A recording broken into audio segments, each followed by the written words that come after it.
significa que a paz de Deus esteja dentro de você. Amém? Então eu gosto muito de utilizar essa pequena palavra shalom, que tem um significado profundo. Então, meus irmãos, vamos, assim, sem mais demores, entrar na palavra de Deus.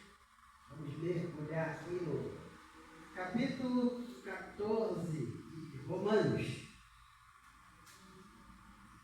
Romanos, capítulo 14. Estarei lendo, os irmãos acompanhando. Romanos, capítulo 14. Aí depois eu entro na introdução. Romanos, capítulo 14, de 1 a 23, diz assim a palavra do Senhor. Ora, ao que é fraco na fé,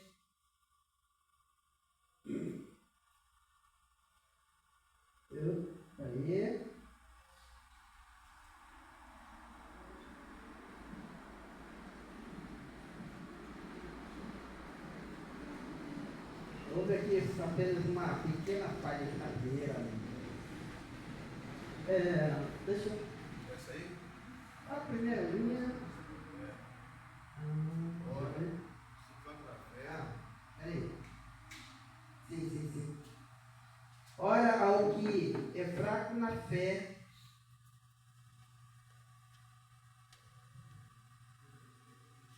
aconselho. Ficou um pouquinho cortado aqui. Ele faz aqui da indicação. Ora, ao que é fraco na fé, aconselho, mas não para condenar os escrúpulos. Um crê que de tudo se pode comer, e outro que é fraco come só legumes. Quem come, não despreze a quem não come, e quem não come, não julgue a quem come, pois Deus o acolheu. Verso 4. Quem és tu que julgas o servo alheio? Para seu próprio Senhor ele está em pé ou cai, mas estará firme, porque poderoso é o Senhor para o firmar. Verso 5. Um faz diferença entre dia e dia, mas outro julga iguais todos os dias. Cada um esteja inteiramente convicto em sua própria mente. Aquele que faz caso do dia, para o Senhor o faz. E quem não come, para o Senhor come, porque dá graças a Deus. E quem não come, para o Senhor não come, e dá graças a Deus. Porque nenhum de nós vive para si, e nenhum morre para si. Pois se vivemos para o Senhor, vivemos. Se morremos, para o Senhor, morremos. De sorte que, quer vivamos, quer morramos, somos do Senhor. Porque foi para isto mesmo que Cristo morreu e tornou a viver para ser Senhor, tanto de mortos como de vivos. Mas tu, porque julgas teu irmão? Ou tu também, porque desprezas teu irmão? Pois todos havemos de comparecer ante o tribunal de Deus. Porque está escrito: por minha vida, diz o Senhor, diante de mim se dobrará todo o joelho, e toda a língua louvará a Deus. Assim, pois, cada um de nós dará conta de si mesmo a Deus. Verso 13 em diante. Portanto, não julguemos mais uns aos outros. Antes seja o vosso propósito, não por tropeço ou escândalo ao vosso irmão. Eu sei e estou certo do Senhor Jesus, que nada é de si mesmo imundo, a não ser para aquele que assim o considera. Para esse é imundo. Pois se pela tua comida se entristece teu irmão, já não andas segundo o amor. Não faças perecer por causa da tua comida aquele por quem Cristo morreu. Não seja, pois, censurado do vosso bem, porque o reino de Deus não consiste no comer e no beber, mas na justiça, na paz e na alegria no Espírito Santo. Pois quem nisso serve a Cristo, agradável é a Deus e aceitam aos homens. Assim, pois, sigamos as coisas que servem para a paz e a que contribuem para a edificação mútua. Não destruas por causa da comida a obra de Deus. Na verdade, tudo é limpo, mas é um mal para o homem dar motivo de tropeço pelo comer. Bom é não comer carne, nem beber vinho, nem fazer outra coisa em que teu irmão tropece. A fé que tens, guarda-a contigo diante de Deus. Bem-aventurado aquele que não se condena a si mesmo naquilo que aprova. Mas aquele que tem dúvidas, se come, está condenado, porque o faz não provém da fé. E tudo que não provém da fé é pecado. Nós estamos diante de um texto. O apóstolo Paulo está tratando de questões que são doutrinárias, que diz respeito aos costumes dos judeus. Tá? Quando nós lemos esse texto, nós temos que pensar um pouco com a mente, que Paulo estava falando para a igreja de Corinto. Uma igreja abençoada no que diz respeito aos dons. E o apóstolo Paulo elogiou esta igreja, porque através desta igreja o evangelho, o alcance do evangelho triplicou, mas havia muitas interferências dentro desta igreja, porque os novos crentes, os novos cristãos, estavam na dúvida a respeito de certos ritos, de certos costumes. Por isso que o apóstolo Paulo dedica esse capítulo para justamente sanar algumas dúvidas dos novos crentes desta igreja. A minha introdução escrevi assim: esta carta foi escrita pelo apóstolo Paulo quando ele estava em viagem missionária entre os gentios, na cidade de Corinto, por volta do ano 56 e 57 depois de Cristo. Neste capítulo, Paulo está tratando questões doutrinárias, ensinamentos que fortalecem e edificam a igreja, promovendo a unidade do corpo de Cristo. Ele frisa especialmente a responsabilidade que os fortes na fé têm de tratar com humildade e amor os que são fracos na fé. Tudo deve ser feito para que o corpo de Cristo, a igreja, permaneça em unidade, manifestando a graça de Deus. O comer e o beber, citados por Paulo, representam as coisas transitórias deste mundo e não contribuem para a edificação do corpo de Cristo.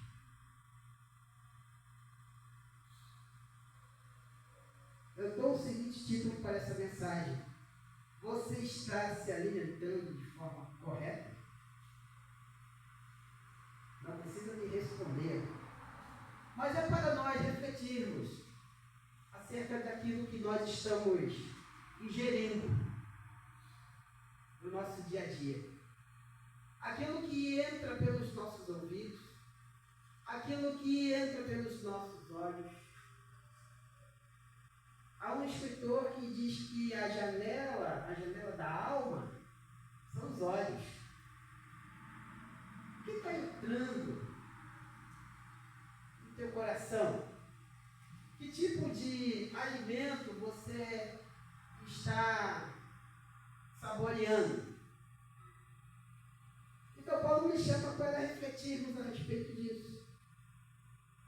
Ele começa fazendo a seguinte observação. Um detalhe muito interessante também que eu vi nesse texto é que o verbo comer, ele aparece nas suas variações. Eu contei nesse capítulo umas 17 vezes. 17 vezes aparece essa expressão. Comer.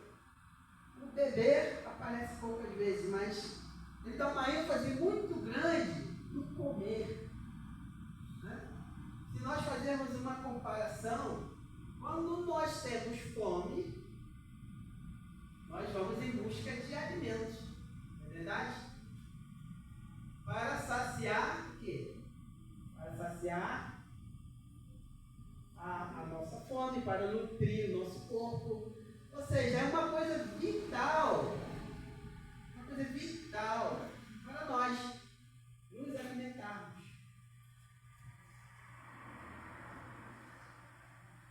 E prosseguindo, aí eu destaquei alguns versos que são interessantes para a nossa reflexão. No verso 1 até o 3, Paulo fala: ora, ao que é fraco na fé, acolhei. É a palavra que estava cortada. Acolhei-o, mas não para condenar-lhe os escrúpulos. Um crê que de tudo se pode comer, e outro que é fraco come só legumes. Quem come não despreze a quem come, a quem não come, e quem não come não julgue a quem come, pois Deus o acolheu. Paulo usa esse jogo de palavras um tanto difícil, né? De podermos assim compreender o que de fato Paulo está querendo nos transmitir. Mas ele fala a respeito da dúvida daquele que é fraco na fé. Quando nós lemos fraco na fé, mas está se referindo àquele que não tem ainda uma compreensão muito clara da vontade de Deus para a vida dele. Este é o fraco na fé. Ainda não tem uma compreensão da vontade de Deus para a vida dele, de como ele vai se portar perante a sociedade, de como ele vai se portar dentro da igreja, de como ele vai se portar no seio da sua família, de como ele vai se comportar dentro da própria igreja. Essa pessoa que é fraca na fé, Paulo diz que nós não podemos condená-la, não podemos rejeitá-la. Nós temos que acolhê-la, acolher esta pessoa que é fraca na fé, para poder ajudá-la. Mas na igreja a qual Paulo escreve a carta aos Romanos, lá havia essa indiferença, essa descriminalização da... né? É a palavra difícil, né? Estava discriminando essas pessoas que não tinham uma compreensão, tá? da vontade de Deus para a vida dela. E Paulo fala: olha, vocês precisam ajudar essa pessoa. Ele crê dessa forma, você crê de outra. Isso não fere. Isso não fere. Se não está ferindo a santidade de Deus, se não está ferindo os princípios de Deus, a pessoa, ela pode ser convencida futuramente, ainda que ela pense diferente de você, que é forte na fé, você que tem a compreensão da vontade de Deus para a sua vida. Deus pode convencê-la. Mas será que Deus terá, assim, meios de convencer essa pessoa, ela estando fora do convívio do povo cristão? Ou lá no mundo, ou lá fora, ou seja, fora da igreja? Eu creio que é mais fácil ela ser convencida, ela permanecendo na comunhão. Porque ela terá a oportunidade, junto com a igreja, de poder analisar as Escrituras, a Bíblia, a palavra. Ela vai poder ouvir a mensagem e vai poder discernir a respeito de tal assunto que ela não teve uma compreensão. É muito importante isso. Nós que nos julgamos fortes na fé, devemos olhar para o nosso irmão ou a nossa irmã que precisa de ajuda para compreender determinadas coisas, a vontade de Deus para a vida dela. Porque o forte na fé, ele já viveu a experiência. Porque é difícil você passar o ensinamento de algo que você não teve experiência. Então nós temos que atentar para isto.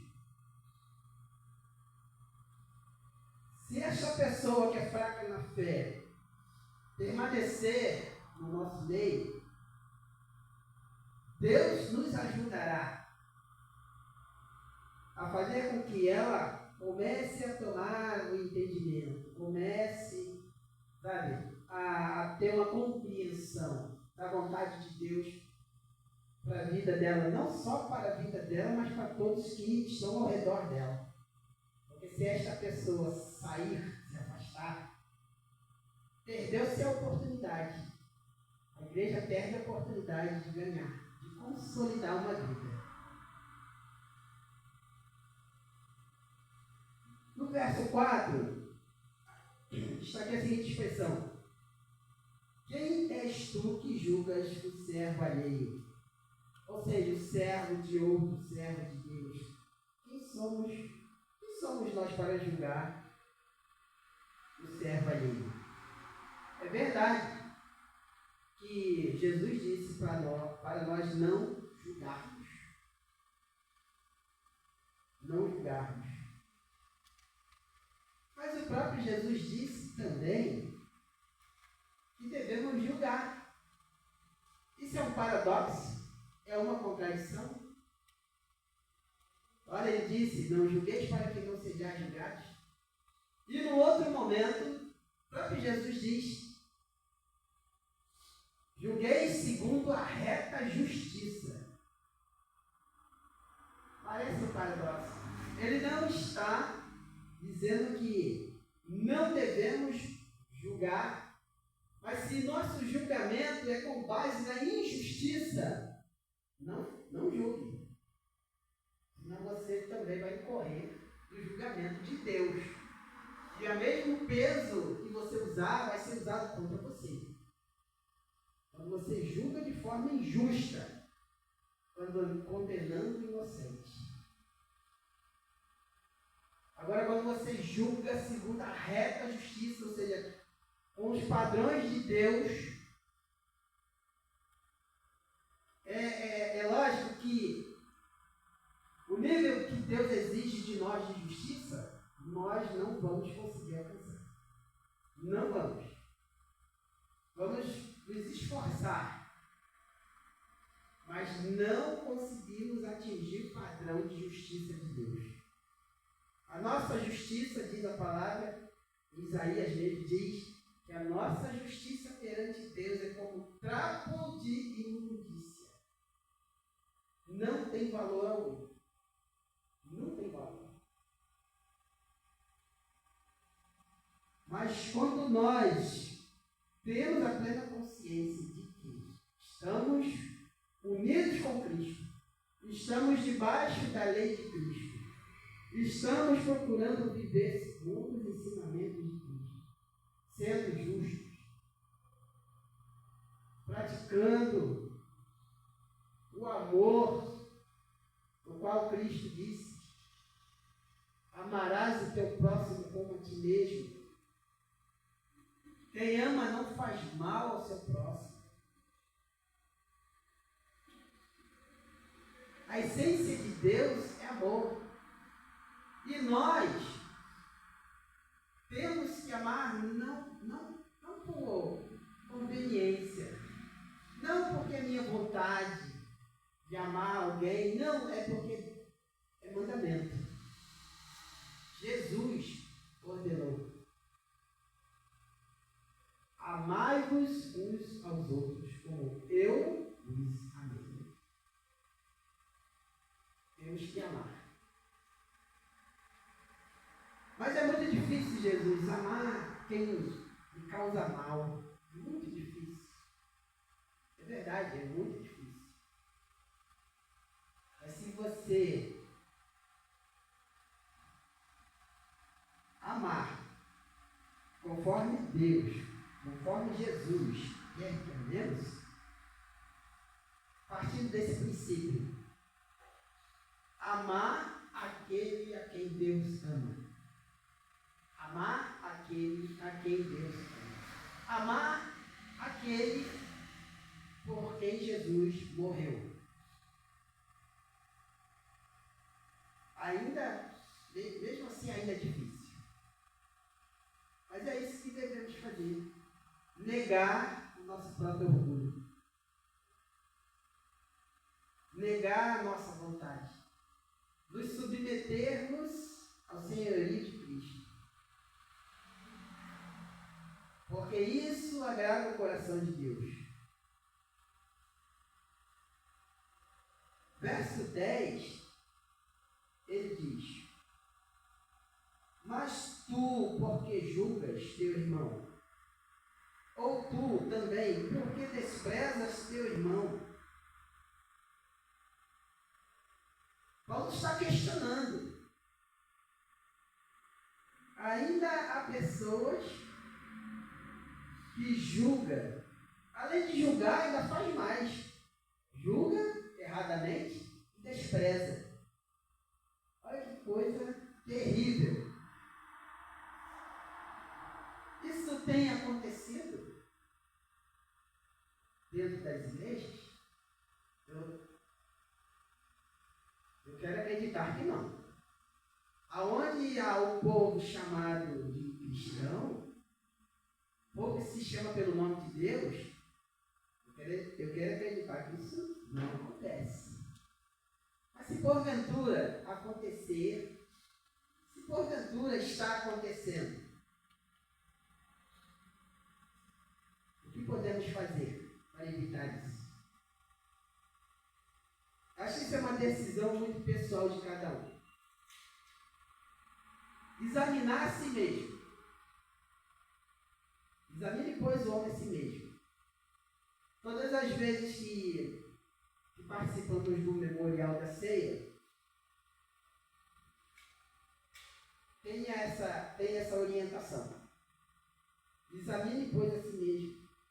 Depois, coma o pão e beba do cálice.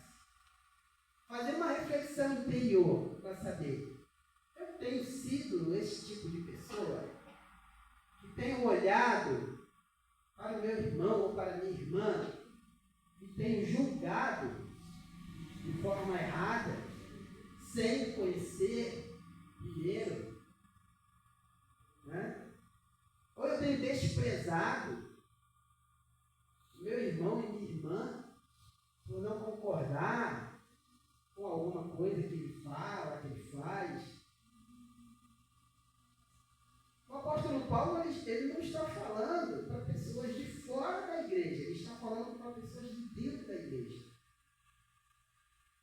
Ele está falando para a comunidade de cristãos de Roma. Isso é muito sério. Nós estamos passando por um momento muito difícil. Os irmãos já ouviram falar dos três P, os três P's, que são vistos como pessoas indesejáveis? Já ouviram falar sobre isso? P, P e P. Se prepara, Edmar. Se prepara para o futuro, hein? Eu, você, se prepara. E a coisa vai ser mais pesada para nós. Os três P's que são mal vistos na sociedade. Primeiro P, polícia. Mal visto na sociedade. Principalmente em áreas carentes. Principalmente. Para quem vive ou já viveu em comunidade, sabe como é. Eu não estou aqui dizendo que concordo ou discordo. Tem sua razão de ser. O segundo P é político. Nem preciso nem entrar em detalhe. O terceiro P, que eu considero mais triste, pastor. É mal visto pela sociedade. Mas por que é mal visto? Não é por minha causa. Não é por sua causa. O que diz a palavra aqui? Pois todos havemos de comparecer ante o tribunal de Deus. Cada um, olha só o verso 12. Assim, pois, cada um de nós dará conta de si mesmo a Deus. É isso que vai acontecer. O verdadeiro cristão, o falso cristão, o verdadeiro policial, o falso policial, o verdadeiro político, o falso político, o verdadeiro pastor, o falso pastor. Todos teremos que prestar contas diante de um único juiz. Por isso que não pode haver dúvida. Não podemos ter dúvidas acerca da vontade de Deus para a nossa vida. Então veja bem como você está caminhando diante de Deus. Você está julgando o seu irmão que come e bebe? E você que não come? Porque Paulo fala tanto de um como de outro. Ambos os lados estão errados. O que come, julga o que não come. E o que não come, julga o que come. Os dois estão errados. Isso denota uma divisão dentro da igreja. Algo reprovável. Não pode haver esse tipo de situação dentro da igreja. Divisão no corpo de Cristo. É o pé brigando com a cabeça brigando com o braço, o olho brigando com o ouvido. Pode uma coisa dessa? Não pode, irmãos. Nós devemos trabalhar em unidade para que o corpo de Cristo permaneça unido, fortalecido, crescendo e sadio, de forma sadia. Nós devemos trabalhar para isso.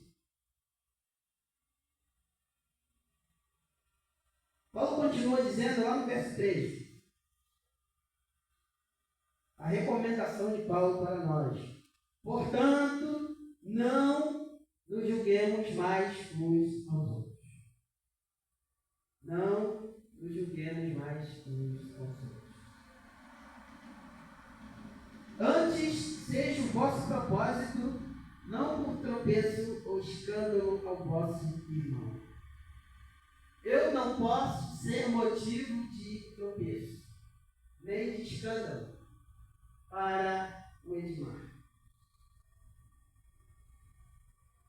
Ele também não pode ser motivo de tropeço e escândalo para mim. É uma via de mão dupla.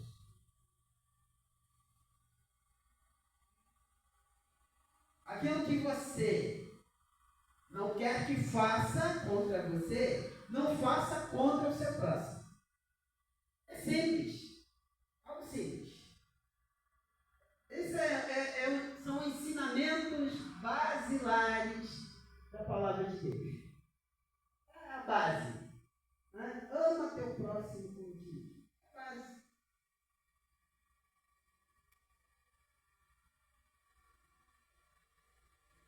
Verso 16 e 17 diz: Não seja, pois, censurado o vosso bem. Se você está agindo de forma corretamente, então você não vai dar motivo para ninguém te censurar. Ninguém te criticar. Tá? Ninguém vai escarnecer de você, vai falar mal de você. E ainda que fale mal de você, você agindo de forma correta diante de Deus, Pedro diz que somos bem-aventurados, porque estão falando mal de nós, do nosso bom procedimento em Cristo. É o bom testemunho. A pessoa não tem do que te acusar. Não tem. Você não dá motivos para isso. Eu vou na igreja daquele servo de Deus ali. Eu conheço ele, conheço a família. Ele dá um bom testemunho. Tem pessoas que se sentirão atraídas a te conhecer. Dentro e fora da igreja. A presença de fulano é agradável, eu gosto de conversar com ele. Eu gosto de conversar com ela. É uma pessoa que traz paz às palavras que ela fala. As palavras que ele fala traz paz para o meu coração. Seja uma pessoa agradável.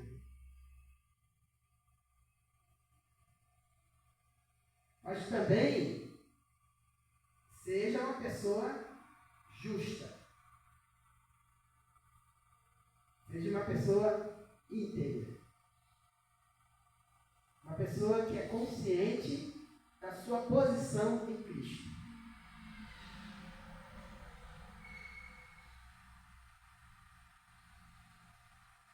Interessante que essa expressão que eu acho também muito profunda, ele diz: porque, no verso 17, porque o reino de Deus não consiste no comer e no beber, mas na justiça, na paz e na alegria do Espírito Santo. Aleluia. Coisa tremenda. O comer e o beber são as coisas relacionadas às questões desta vida. As coisas que perecem com o tempo. As coisas que por muito usarem, acaba se deteriorando. São coisas temporais, são coisas passageiras. Não vamos levar nada disso para onde nós vamos. Por isso que cada um tem que estar seguro de si. É Eclesiastes que diz, tudo que te vier a mão para fazer, faze-o conforme as suas forças. Porque para onde tu vais, não há trabalho, não há ciência, né? Não haverá nem mais tribulações, né? Dependendo, né, de como você caminhou nesta vida. Mas, em suma, não haverá nada desta vida que possamos levar para a eternidade.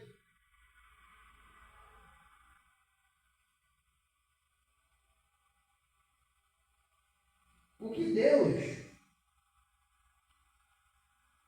Deus propõe para nós é que tenhamos a certeza de que nós estamos caminhando dentro da vontade dele. E isso será visto pelos de fora. Justiça, paz e alegria. É o que a gente precisa para vivermos uma vida quieta, sossegada, agradável a Deus, cumprindo os nossos deveres. É isso. Isso é precioso diante de Deus e diante de qualquer outras pessoas, diante de qualquer ser humano. Agora, aqueles que ainda são fracos na fé, não compreendem isso, vai viver de forma desordenada. E só vai colher o que é danoso para a sua própria vida.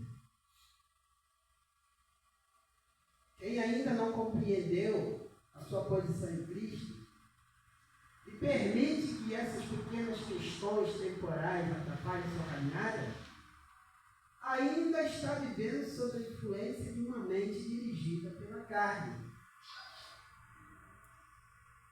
A pessoa que é espiritual, ela tem a compreensão verdadeira da vontade de Deus para a vida dela.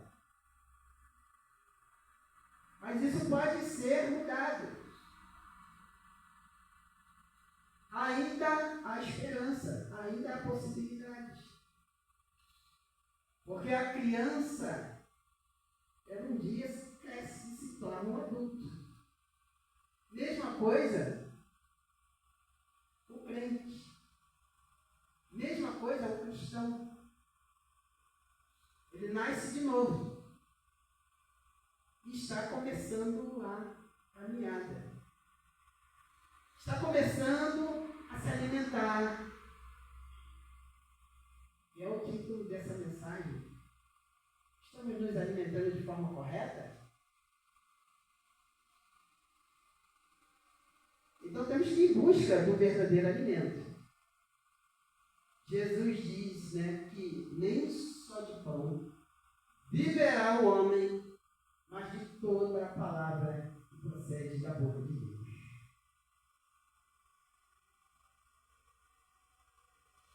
Caminhando para a conclusão, verso 20. Não destruas por causa da comida a obra de Deus. Na verdade, tudo é limpo, mas é um mal para o homem dar motivo de tropeço pelo comer. Voltando novamente ao pensamento de Paulo. Paulo estava falando acerca de questões rituais para os crentes de Roma. Porque havia interferência dos judaizantes que não aceitavam a mudança nos preceitos que Moisés havia deixado. Eles queriam viver o cristianismo junto com o judaísmo. E uma coisa não é compatível com a outra. Práticas do judaísmo é uma coisa distinta e as práticas do cristianismo é outra coisa distinta. Não há como os dois caminharem em unidade. Por isso, havia a divisão. Os fracos na fé eram os judaizantes. E os fortes na fé eram aqueles que tinham já a sua certeza de que aquelas questões rituais da lei de Moisés não eram mais necessárias. Que em Cristo tudo se fez novo. Amém? Concluindo. Assim como o alimento material que comemos passa a fazer parte do nosso corpo físico, da mesma sorte o alimento espiritual que a palavra de Deus nos fornece diariamente, como Cristo disse, não só de pão vive o homem, mas de toda a palavra que sai da boca de Deus. Sejamos bastante seletivos naquilo que temos escolhido para para nos alimentarmos espiritualmente. Amém? Deus abençoe a todos em nome do Senhor Jesus. E agradeço a oportunidade mais uma vez. Deus abençoe.